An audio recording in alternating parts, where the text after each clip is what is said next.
כאלה, הם לא נגעו בי, לא פגעו בי. אני כל מי שנכנס אליי הביתה, קודם כל זה הכנסת אורחים שלי, באמת. אבל שום קשר לזה... דוד, אל תקטע אותי. אני לא לקחתי אותם בתור מחבלים.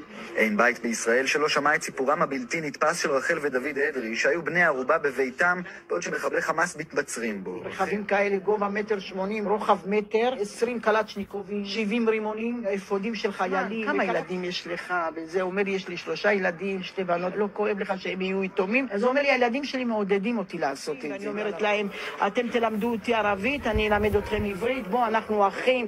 לא, אנחנו מוש אחוק, השהידים. אני אומרת להם, מה אתם רוצים לשתות? הם אומרים לי, קולה. אני מביא להם קולה זירו. לא, מה חבי קולה זירו? אני רוצה קוקה קולה. אמרתי לו, מה אתה רוצה קוקה קולה? אני סקרתית, אני שותה רק זירו, והכל בצחוקים. אני קודם כל תטעמי את. פחדו שאני מרעילה.